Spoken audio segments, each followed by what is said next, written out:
Friends வணக்கம். நான் ராஜா electrician, Pondicherry. நம்ம கஸ்டமர் கால் பண்ணாங்க. இது மாதிரி போர்வெல் மோட்ரு ஓடல, கொஞ்சம் பாருங்கன்னு சொன்னாங்க. சரின்ட்டு நாங்களும் போயிட்டு போர்வெல் மோட்ரு போயிட்டு பார்த்தோம்.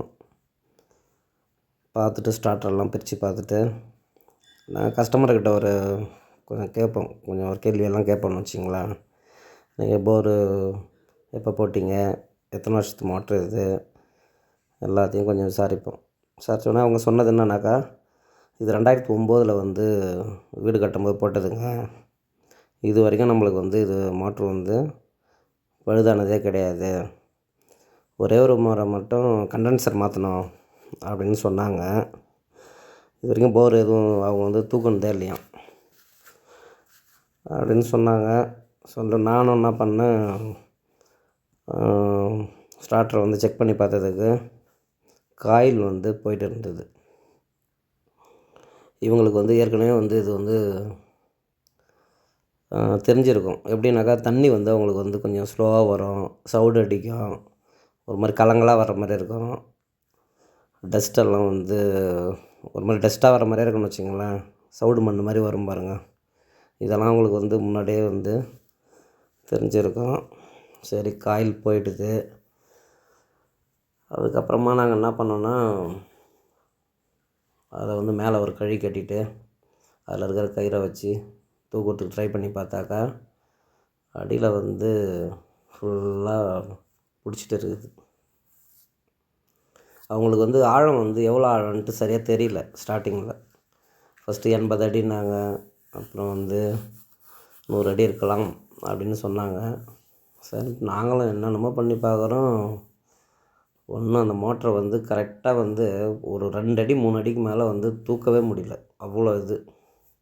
அதுக்கப்புறம் அந்த 3 அடி வந்தது பாருங்கள். அந்த 3 அடியில் அப்படியே பிடிச்சி கயிறை அந்த மேல் கழியில் நல்லா கட்டிட்டு செயின் பிளாக் வாடகை கட்டின்னு வரதுக்காக கிளம்பிட்டோம். அதற்கப்புறமா செயின் பிளாக் எடுத்துகிட்டு மேலே கம்பியில் கட்டி, அந்த கழியில் கட்டி அப்படியே கொஞ்சம் கொஞ்சமாக தூக்க ஆரம்பித்தோம். ஒரு 40 அடி வந்தது. 40 அடி வர்ற வரைக்கும் அப்படியே கொஞ்சம் கொஞ்சமாக அந்த ஓஸ் எடுத்து ரோட்டு பக்கமாக நீட்டாக போயிட்டே இருந்தோம். சரி, இதுக்கு மேலே கையால் தூக்கலாம் அப்படின்னு முயற்சி பண்ணி, கையால் தூக்குனா எங்கள் 2 பேரால் தூக்கவே முடியல. சரி, இன்னொரு நண்பருக்கு கால் பண்ணி வர வச்சு அந்த நண்பருடைய உதவியோட கொஞ்சம் கொஞ்சமாக எடுத்து பார்த்தா, அந்த ஃபுல் பைப்போட லென்த்து 180 அடி இருக்குதுங்க. அப்படியே கொஞ்ச நேரத்தில் நாங்கள் 3 பேரும் மிரண்டே போயிட்டோம். அந்த 180 அடி பைப்பை எடுத்துகிட்டு பார்த்தா மோட்ரு சுத்தமாக எல்லாம் ஒரு சின்ன அந்த பெரிய பெரிய ₹1 காயின் இருக்குது பாருங்கள், அந்த அளவுக்கு மட்டும்தான் ஹோல்ஸ் இருக்குது. அது வழியாக தான் இவங்களுக்கு தண்ணியே வந்துருக்குது. அவங்க என்ன பண்ணுவாங்க, இதுனா மோட்டர்னா ஓப்பனில் இருக்குது, தண்ணி உள்ளே இருக்குது, போட்டால் தண்ணி வரலையா, ப்ளம்பர் எலக்ட்ரிஷியன் வச்சு பார்ப்பாங்க. சரி, நடந்துடுது. இப்போ அதோடைய காரணம் பார்ப்போம். அந்த பம்பு ஜாம் ஆகிடுதுல்ல, அதுக்கு காரணம் நிறைய காரணம் இருக்குது. அதில் சில காரணம் மட்டும் எனக்கு தெரிஞ்சதை மட்டும் கொஞ்சம் சொல்கிறேன். இவங்க நீண்ட நாளாக அதை போடலன்னு வச்சிங்களேன். இப்போ சில வீடுங்களில் போர் மோட்டரை போடவே மாட்டாங்க. சம்பு தண்ணி மட்டும் யூஸ் பண்ணால் போதும், கார்ப்பரேஷன் வாட்டர் வருதுல்ல, அதை மட்டும் யூஸ் பண்ணிவிட்டு நம்ம கஷ்டப்பட்டு அதான் அவ்வளோ பணம் செலவு பண்ணி போர் போடுவாங்க. அதை பயன்படுத்தவே மாட்டாங்க சில வீடுகளில்.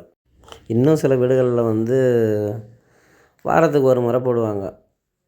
ஏன்னா யாராவது சொல்லியிருப்பாங்க, நீங்கள் இந்த போர்வெல் மோட்டரை வாரம் வாரம் ஒரு தடவையாவது போட்டு நிறுத்தணும் அப்படின்னு சொன்ன உடனே, அவங்க வாரத்துக்கு ஒரு முறை போட்ட உடனே அந்த தண்ணி துரு ஸ்மெல் வரும். அப்படியே ஒரு மாதிரி, அது எப்படி வாடைன்னு சொல்ல தெரியல, அந்த வாடை வருது, இந்த தண்ணி உங்களுக்கு சரியில்லைன்ட்டு சுத்தமாக போடாமலே நிறுத்திடுவாங்க.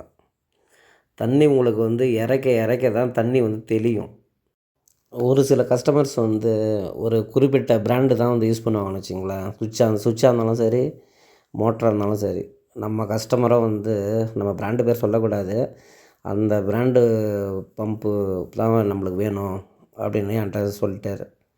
நம்ம இன்றைக்கி சண்டேன்றதுனால வந்து எங்கே பார்த்தாலும் அந்த கடையில் தேடி பார்த்தோம், அந்த பிராண்ட் வந்து கிடைக்கல.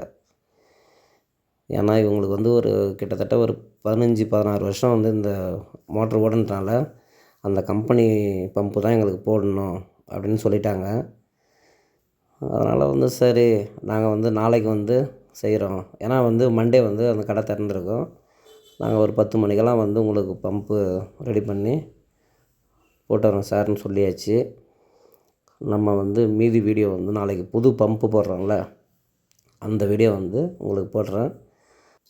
ஃப்ரெண்ட்ஸ், நம்ம ஏற்கனவே போட்ட வீடியோவில் வந்து சொல்லியிருந்தோம் சப்ஸ்கிரைபர் வந்து கம்மியாக இருந்தாங்கன்னுட்டு. இப்போ பரவாயில்ல, ஓரளவுக்கு வந்து சப்ஸ்கிரைபர் ஒரு 10 பேர் சேர்ந்துருக்குறாங்க. அதுவே எனக்கு ரொம்ப சந்தோஷமாக இருக்குது. நம்ம சேனலை கொஞ்சம் சப்போர்ட் பண்ணுங்கள், சப்ஸ்கிரைப் பண்ணுங்கள். இன்னும் நிறைய வீடியோலாம் நிறைய யோசித்து வச்சுருக்கிறேன். நம்மளுக்கு வந்து அந்த கண்டுபிடிப்பு வீடியோலாம் வந்து டைம் கிடைக்கல, வேறு ஒன்றும் இல்லை. அதனால தான் நம்ம வேலை செய்கிற வீடியோவாக போட்டுன்னு இருக்கிறேன் நான். நம்மளுக்கு வந்து டைம் மட்டும் வீட்டில் இருக்கிற மாதிரி டைம் இருந்ததுனாக்கா நம்ம வீட்டில் பயன்படுத்துகிற மாதிரி நிறைய கண்டுபிடிப்பெல்லாம் மைண்டில் இருக்குது. கண்டிப்பாக அதை ஒன்று ஒன்றா போடுவோம். இந்த வீடியோ பதிவை பார்த்த அனைவருக்கும் மிக்க நன்றி. Thank you friends.